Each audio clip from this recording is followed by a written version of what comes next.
"You're too embarrassing to be in our family photos," she whispered with a smile as the camera clicked. Everyone else laughed. I stood there alone, confused, holding a gift I bought with my pension check.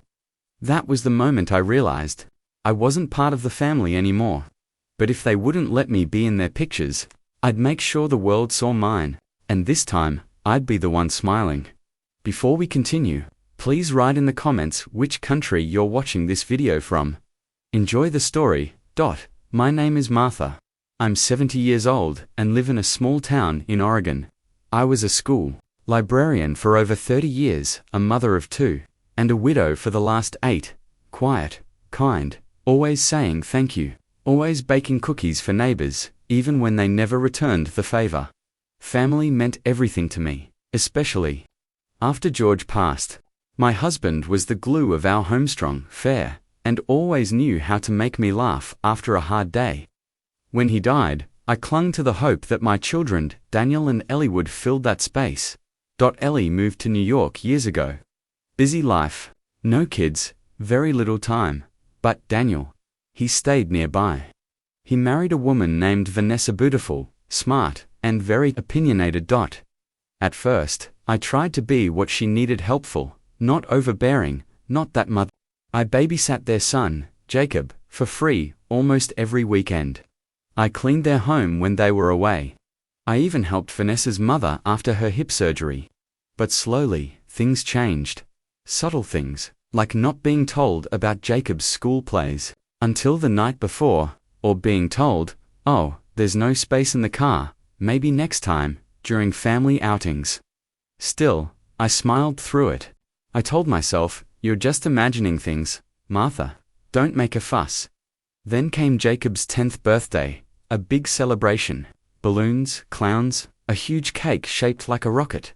I arrived early, like always, wearing the scarf Jacob had knitted for me last Christmas. I brought a photo album I'd made full of Jacob's baby pictures, his first steps, his giggles, all the quiet moments we'd shared when no one else was around.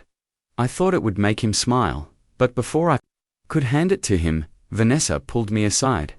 She didn't yell. She just leaned in, her breath scented like wine and mint, and said softly, "You're too embarrassing to be in our family photos, Martha. Maybe just stay back a little. Let the kids enjoy the spotlight."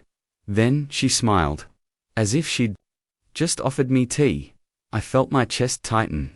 My hands trembled slightly. I looked over at Daniel, but he avoided my eyes. He was laughing with Vanessa's brother near the grill, pretending not to see me. I stood there, stunned, as they lined up the family for the big group photo. Vanessa, her parents, Daniel, Jacob, even the clown, not me. I held the album behind my back. I watched as the flash went off. Once, twice, 3 times. Laughter echoed, and I realized they didn't forget me. They just didn't want me. After the photo, Jacob ran to me and gave me a hug. But Vanessa called him away quickly, saying it was time for cake. I handed him the album anyway. He smiled, but I saw Vanessa take it away later and put it on a table far from the gifts. I left early that day. No one noticed. That night, sitting in my small kitchen, I stared at the empty chair across from me, the one George used to fill. My heart felt like it had a crack down the middle. Not because they excluded me, but because they didn't even care that they did. I poured myself a cup of tea and pulled out my old scrapbook. The one with yellowed corners and handwritten notes from my children when they were little. I flipped through it slowly. Page after page of memories, birthdays, vacations, school events. All the years I gave, without asking for anything in return, and suddenly, something shifted in me. I wasn't angry. Not yet. I was hurt deeply, and that hurt needed somewhere to go. That's when I saw it. A picture of me and George, standing in front of our old farmhouse. His arm around me, my eyes crinkled in laughter. That photo reminded me of who I used to be. Not invisible, not unwanted, not too embarrassing. That night, I made a decision. If my family didn't want me in their pictures, I would make my own album. But not just a scrapbook of memories. A legacy. A story, a statement. One they couldn't erase. And it all began with a camera, a notebook, and an idea that would change everything. That night, I barely slept. I kept hearing Vanessa's voice echo in my mind. "You're too embarrassing to be in our family photos." It wasn't just what she said. It was how icily she said it. Like I didn't matter. Like I was just some forgotten extra in the background of their lives. The next morning, I sat at the kitchen table with a pen and notepad. I made a list, a real list. Title: Martha's Album, A Life Well Lived. I wasn't just going to fill it with old pictures. I was going to create something new, something real, something that proved I existed fully, joyfully, and unapologetic ally. First on the list, new photos, not of birthdays or fake smiles, but of the moments that made me me. My garden, the park I walked in every morning, my favorite cafe, the bookstore, where George and I first met. I'd take a picture in front of it, maybe even write a note beneath it, something like, "This is where love found me." I wasn't good with technology, but I still had George's old Nikon camera. I found it in the back of the closet, tucked away in a shoebox, wrapped in a scarf. When I held it in my hands, it felt like touching a piece of him. The camera worked fine after a quick charge. That afternoon, I dressed in a yellow blouse and jeans, yes jeans, and stepped outside with the Nikon around my neck. People stared. Maybe because of the camera. Maybe because of the way I smiled at the sky, like I had a secret they didn't know. I took my first photo standing by the rose bushes George planted years ago. Then one beside the library where I worked. I asked a kind teenager outside the bakery to snap one of me holding my favorite cherry pie. He laughed and said, "You're cool, lady." I grinned. No one had called me cool in decades. By the end of the week, I had 30 photos. Each one came with a memory, a story, a little caption in my notebook. I taped them into a new album, one by one, handwriting every sentence with care. But something was still missing. I wanted to go bigger, something told me. Don't just make an album, make a life so visible, they can't pretend you're not there. So I called up my old friend Judith. We hadn't spoken much in the past few years. She moved to towns over. And I always thought I was too busy babysitting Jacob to visit. But now, I needed her. "Judith," I said, "I'm working on a project. I need a partner in crime." Her laugh crackled through the phone like old records. "I thought you'd never ask, Martha. Let's do something wild." And that's when it really began. Judith and I made a plan. Every Saturday, we'd do something bold. Something we'd never dared to do before. And I would document it all.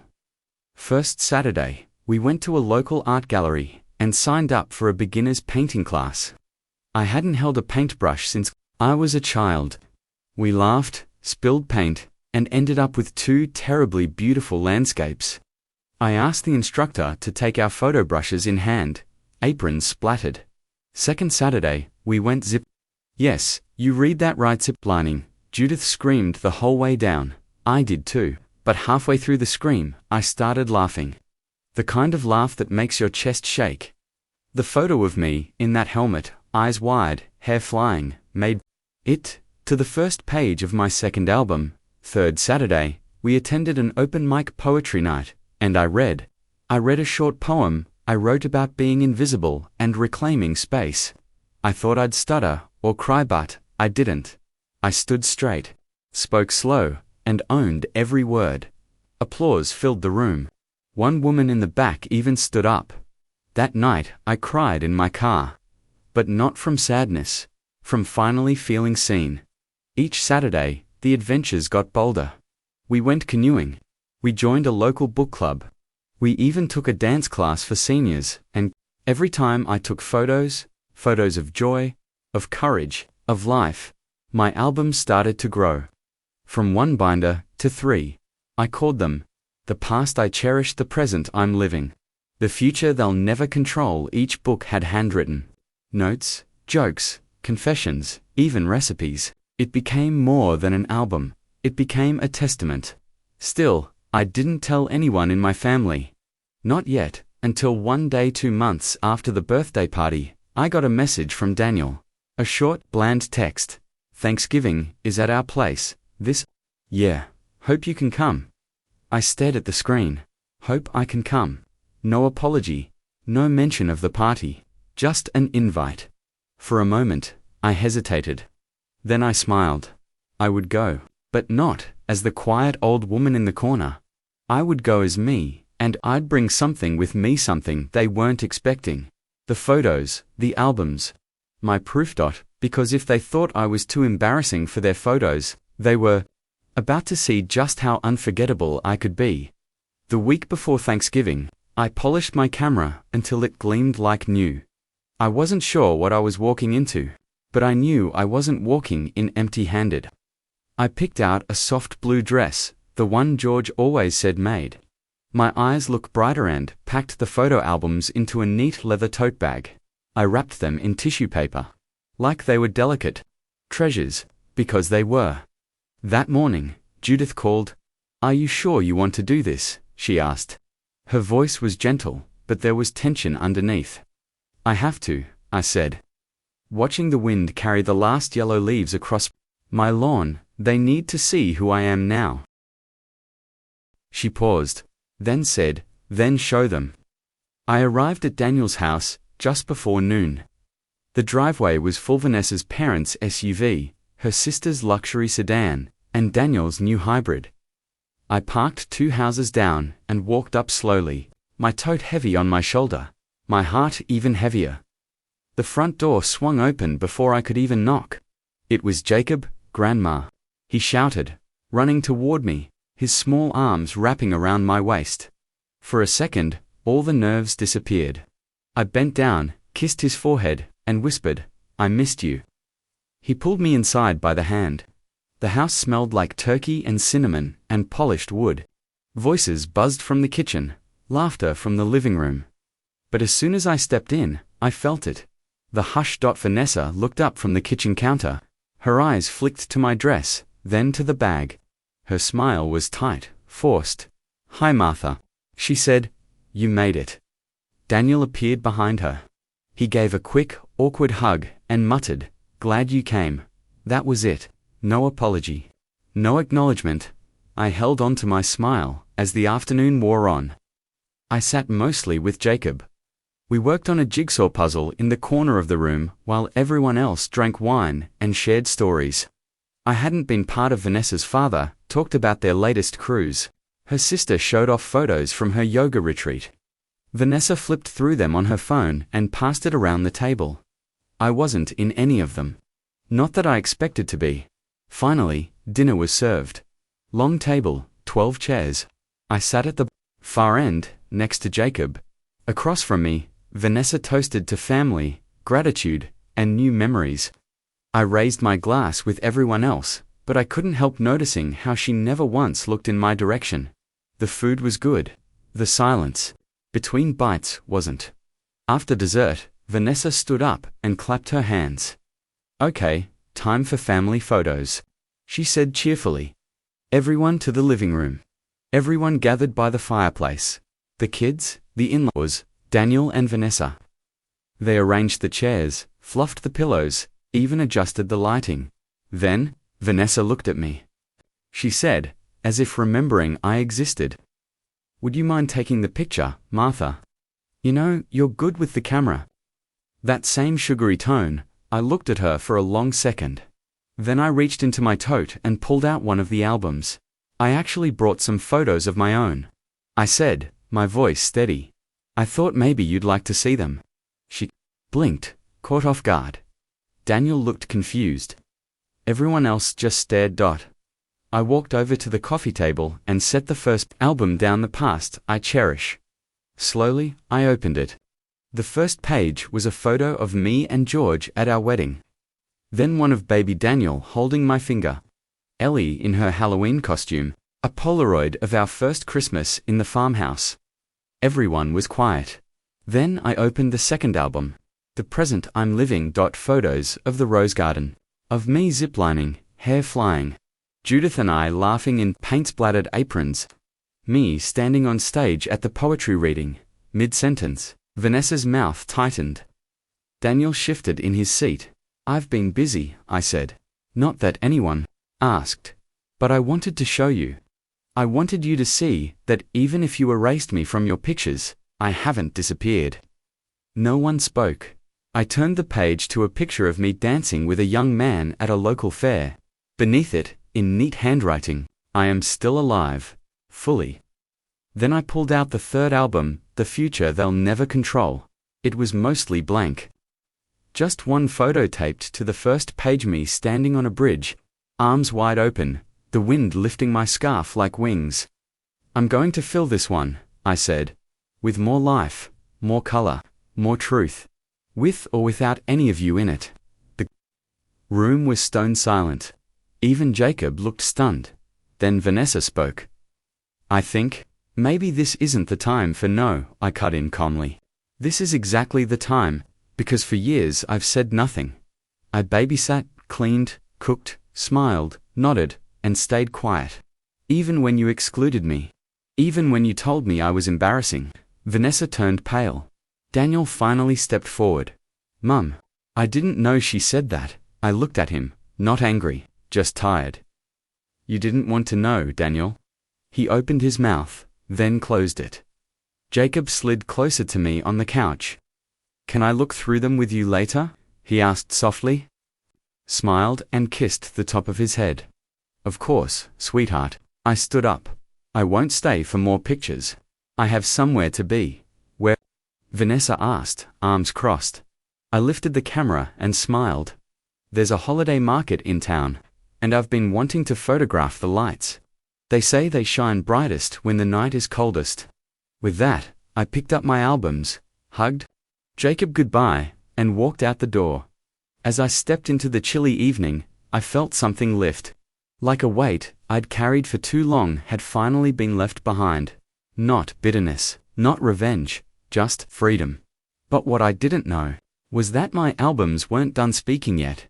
Someone at that table had seen something in those pages, and they weren't going to forget it. The cold air outside felt sharper after the heat of that living room, but I welcomed it. With my albums tucked safely under my arm, and the wind brushing my cheeks, I walked to my car without looking back. Didn't cry, I didn't shake, I just breathed. That was the first time in years I had spoken my truth out loud. And while it felt good, I wasn't sure what would come next. I spent the evening at the holiday market like I planned. The lights were even more beautiful than I imagined, strings of gold and red hanging like stars between wooden stalls. Children sipped cocoa. Couples held hands. I wandered through it all with my camera, capturing joy that didn't require permission to exist. No one called me. No one texted. I returned home late, made myself a cup of tea, and looked through the albums again. Page after page of memories, quiet and powerful. I didn't need their approval. I knew that now, but deep down, I still wished they'd seen me sooner. The next morning, I found an envelope in my mailbox. No stamp, no postmark, just a plain white envelope tucked in with the rest of the mail. My name, written in careful, slanted handwriting. Inside was a single, folded page. Dear Grandma, I didn't know Mum said those things to you. I don't think it's fair. I love your photos. Can I come take pictures with you one day? Maybe we can make our own album together. Love, Jacob. My throat tightened. Tears blurred the edges of the paper. I clutched it to my chest, like it was made of gold. Later that week, Jacob came to visit on his own. Daniel dropped him off without Vanessa. No explanations, just a quiet nod and a thank you. Jacob stayed the night. We made pancakes in the morning, then set off on a little photo adventure. The local park, the library, the river trail where the geese gathered. I gave him a disposable camera and showed him how to frame a shot. He took everything so seriously. He crouched low to capture a squirrel on a bench. He waited for the sun to hit just right on the old wooden bridge. This is fun, he said. It's like catching moments before they run away. I smiled. That night, we printed the pictures and started a new album. We called it Jacob and Grandma Adventures. The grown-ups missed. It was silly, sweet, and made entirely of memories no one could take away. But while my bond with Jacob was growing stronger, Things with Daniel stayed silent until 2 weeks later, when I heard a knock on my door. It was him, alone. He stood on my porch, holding a small box, his eyes uncertain. "Hey Mum," he said quietly, "can I come in?" I stepped aside without a word. He sat at the kitchen table while I poured us both some tea. The silence between us wasn't angry anymore, just thick. "I saw the albums after you left," he said finally. "Vanessa didn't want to look through them, but I did." I nodded, sipping my tea. "I had no idea how much you'd done," he continued. "How full your life is. I always thought, I don't know, that you were just okay being in the background." "Was never okay," I said softly. "I was just quiet." He winced. "I'm sorry," he said, voice cracking. "I should have stood up for you. I should have noticed." I looked at him. My son. My little boy who used to tug on my skirt in the grocery store and beg for cereal. "I don't want an apology," I said gently. "I want respect. That's all I ever wanted." He nodded, then he slid the box across the table. "I found this in the attic," he said. "Dad's old negatives. From his photography hobby, I thought, maybe you'd want them." I opened the lid. Stacks of carefully wrapped film rolls, each labeled with George's handwriting. Our honeymoon, the kids' birthdays, even shots from our camping trips. Tears welled in my eyes. I hadn't seen these in decades. "Thank you," I whispered. He looked away, clearly emotional. "Jacob talks about you all the time now," Daniel said.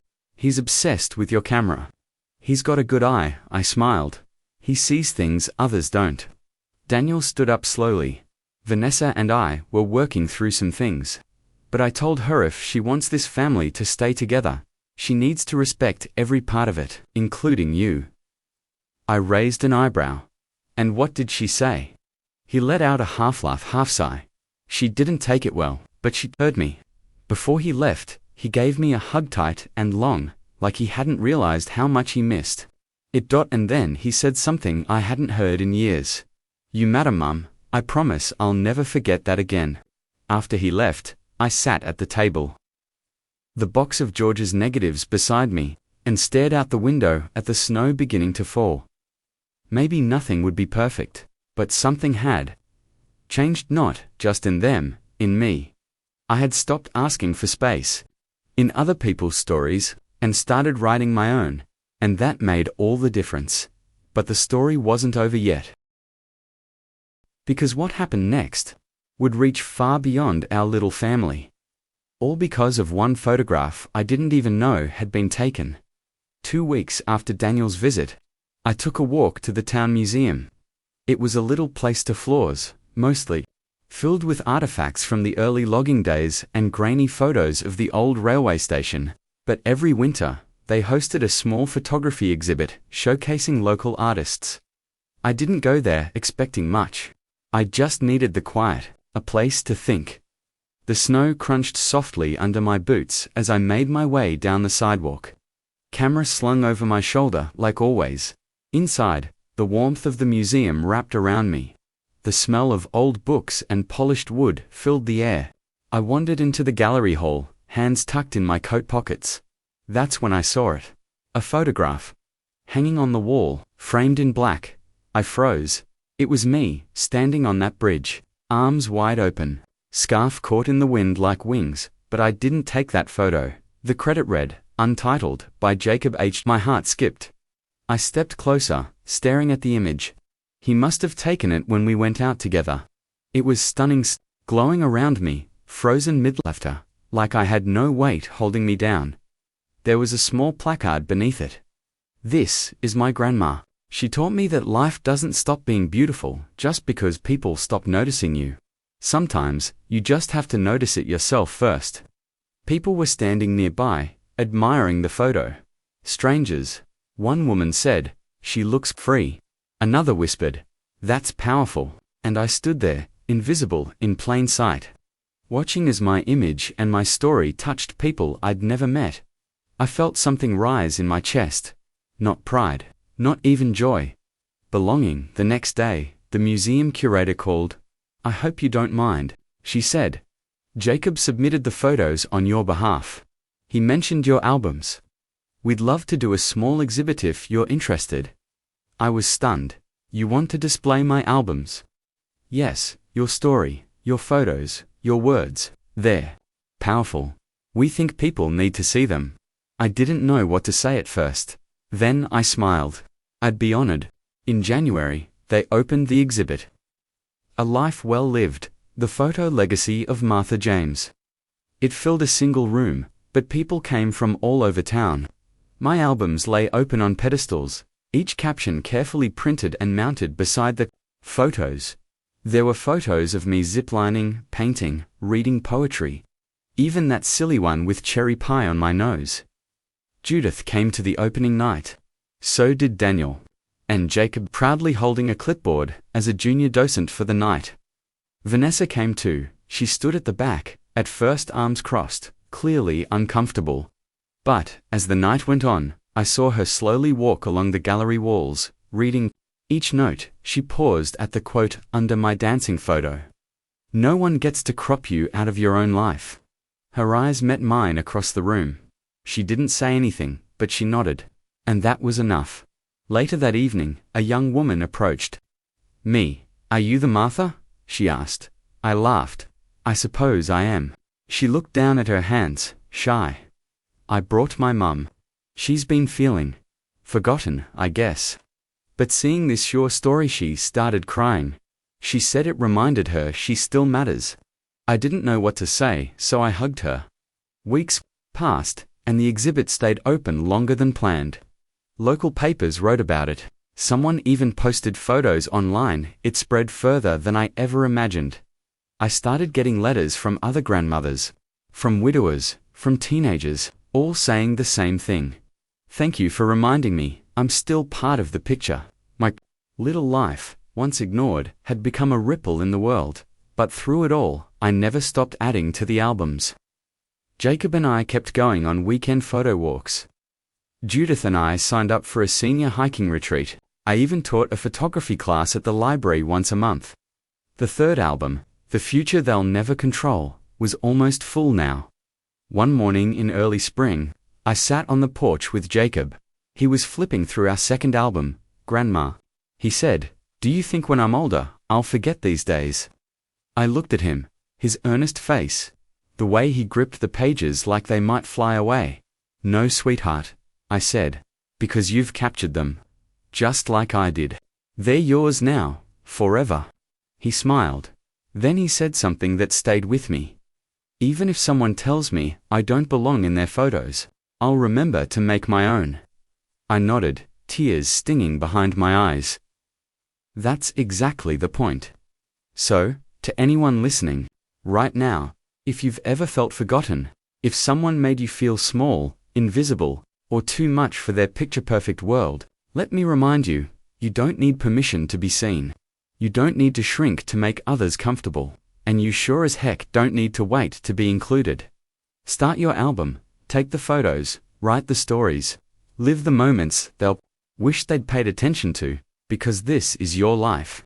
And no one gets to crop you out of it.